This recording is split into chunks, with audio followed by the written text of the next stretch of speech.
2017 году выяснилось, что среди уйгурского населения большое количество уйгуров старше 55 лет были заключены в тюрьму под предлогом перевоспитания, борьбы с терроризмом и борьбы с издевательствами. Правозащитник и исследователь Гена Бунин на сайте Шахид-Биз 27 марта опубликовал список, содержащий биографии более 60 известных уйгурских интеллектуалов, священнослужителей и писателей. В список также включены имена ведущих уйгурских интеллектуалов, религиозных деятелей и известных людей, которые умерли в тюрьме и после освобождения из тюрьмы. Правозащитник Абдулвелил Эйюб, который с 2018 года публикует список уйгурских интеллектуалов, находящихся в плену, и постоянно обновляет его, сказал, что среди этих людей были некоторые уйгурские интеллектуалы и ученые, которых он знал лично. Стало известно, что Коммунистическая партия в Восточном Туркестане готовит новые механизмы, основанные на так называемом принципе обобщения национального самосознания Китая. Согласно информации, размещенной в китайской народной сети, 25 марта в так называемом Синьцзянь-Уйгурском автономном районе провели специальное совещание по вопросам местного регулирования практики геноцида в Восточном Туркестане. На встрече были подведены итоги законодательной работы, в ходе которой директивы центрального правительства в прошлом году были реализованы на практике и были представлены важные планы работы в этом году. Настойчивые заявления китайского режима на совещании по регулированию местного самоуправления в этом году об укреплении национального самосознания и воспитании синьцзяна с помощью культуры и популяризации национального общего языка предвещают, что геноцид в Восточном Туркестане продолжится.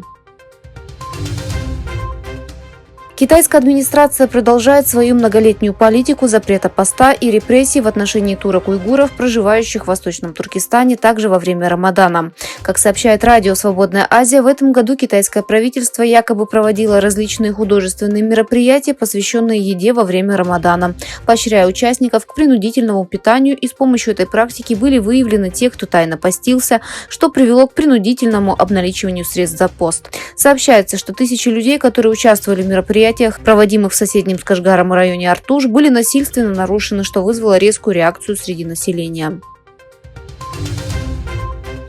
Китай дал новые географические названия некоторым местам в районе пограничного спора с Индией в Гималаях. В заявлении Министерства по делам гражданства сообщается, что названия некоторых поселений и форм рельефа в индийском штате Аруначал-Прадеш, который, по утверждению Китая, входит в состав Тибетского автономного района, были изменены в целях стандартизации.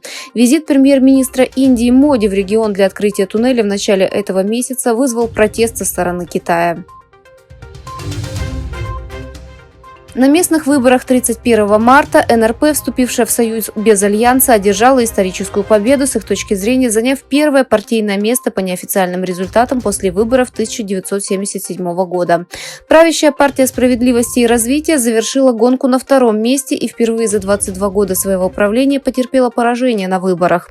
По всей Турции НРП получила 37,7% голосов, ПСР 35,5%, партия повторного благосостояния 6,2%, Демократическая партия 5,7%, ПНД 5%, партия добра 3,8% голосов. 8 китайских беженцев, которые по оценкам пытались перебраться в США через Мексику, погибли в результате опрокидывания их лодки. 1 человек выжил. В пятницу 29 марта стало известно, что 7 человек, которые были найдены мертвыми на маршруте, используемом беженцами для прибытия в США, были женщинами, а 1 мужчиной. По имеющимся данным, в прошлом году на американо-мексиканской границе было задержано более 37 тысяч граждан Китая. Это примерно в 50 раз больше, чем 2 года назад.